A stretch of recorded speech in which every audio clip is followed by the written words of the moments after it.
Because if you watch the news, it's fake, all of it. This is my book here, fake money, fake teachers, and fake assets.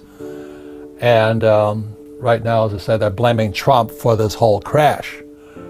Well, I have a different point of view. And, I'm not Republican or Democrat. I know why people hate Trump. There's no sense talking to somebody who hates him. Do you know what I mean? Because they can't hear a word you say.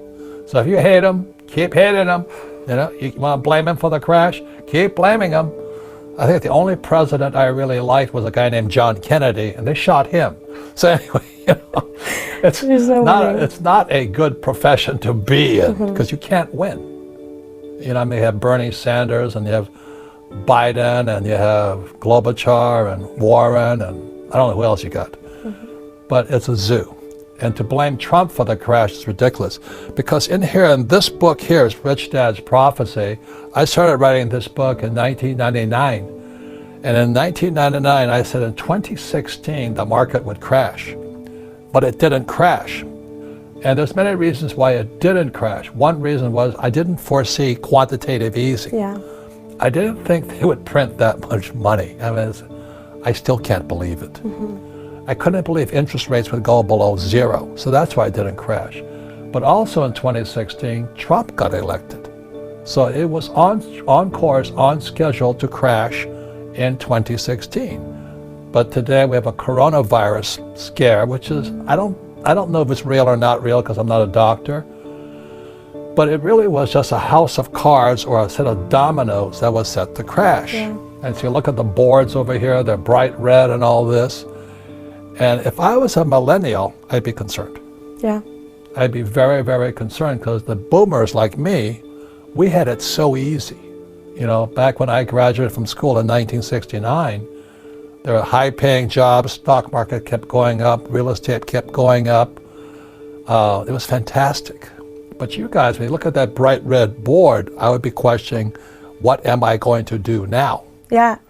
If the baby boomers don't go on cruises, they don't fly on planes, Italy is shut down right now, China's in trouble, America might go the same way, what does a millennial do? Well, again, so here's the latest. So this book came out in 2002 or something. I don't know when it came out. Then this is fake money, fake teachers, fake assets. And what's real money is gold and silver. Gold and silver are God's money. God made them. I'm not really religious, but God made that money. It's unlike Bitcoin, unlike the dollar or the peso or the yen. But Who Stole My Pension just came out, and because where that's affecting us is the real reason the prophecy is real is because the pensions are crashing. And when I came back from Vietnam, I was 25 years old, about your age. My poor dad was poor. I just come back from Vietnam. He was unemployed. He had no job. He had no paycheck, and he had no pension. And he had a PhD. So he didn't know anything. So that's why the Rich Dad Company was founded, some years later, is because I had to prove I knew what I was doing so I could get rich without a job, without paychecks, and without a pension. And that's why the Rich Dad Company was founded, because with the right financial education, this crash would be the best thing that ever happened to you. But if you're thinking like my poor dad, PhD, poor, helpless, and desperate, you'll probably be just like him. Yeah. That's the problem, because you have Uber is a complete stock market scam. You have WeWork, you have Peloton. Those are all your generation stocks, and they're complete shams. But they make a lot of money right now. So the reason I'm saying this is your greatest asset is this, your brain.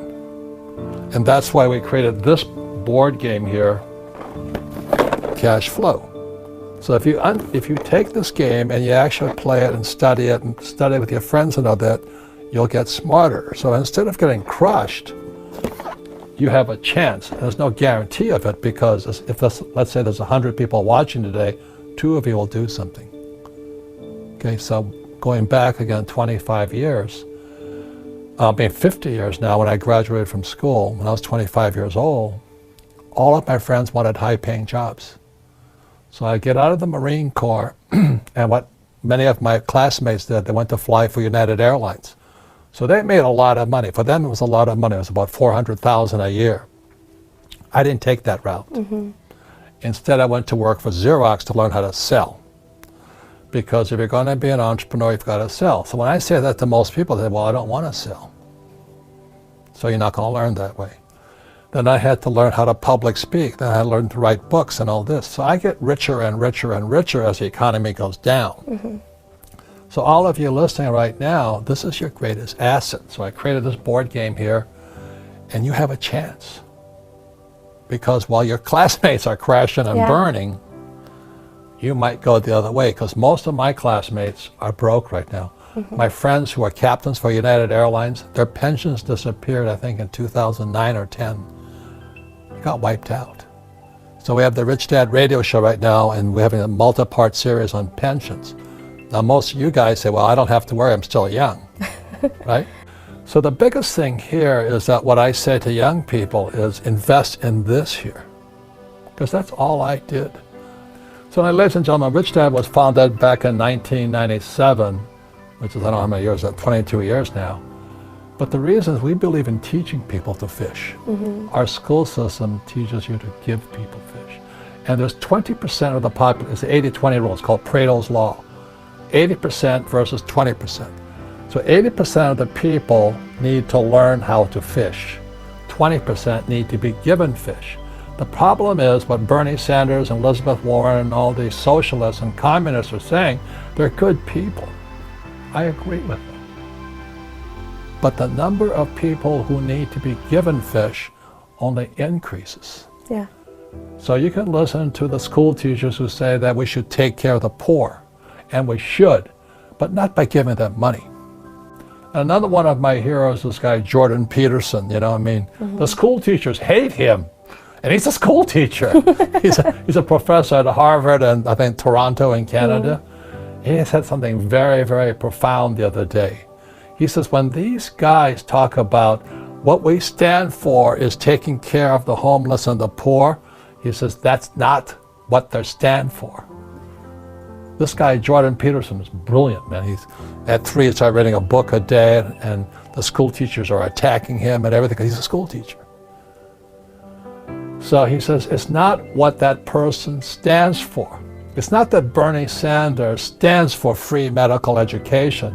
What Bernie stands for, and Warren and all those socialists stand for, is they're against the rich. So they say, yeah, I'm for the poor, but they're really against the rich. And that really bugs me. So that's what Jordan Peterson is saying. That's why the school teachers attack him. And what I'm for is teaching people to fish. That's why we have the cash flow game. That's why I have these books and all this. Kenny McElroy, my real estate guy, was just here. And this market is going to come down. It's going to be the biggest crash in world history because pensions are the biggest problem in the world. I called it in here back in 2002 or something, I forget the date. It was supposed to crash in 2016 until Trump got elected and quantitative easing. Now they kept printing. So they're blaming Trump right now. It's not Trump. It's our school system. We're still teaching people to work for money and give poor people money. And there's 20% that needs to be given money. But the rest of you can do something. This crash is going to be so big. And look at that red board again. I don't think any more quantitative easing can start it. Even if they solve the coronavirus crisis, it's still going to crash. Yeah.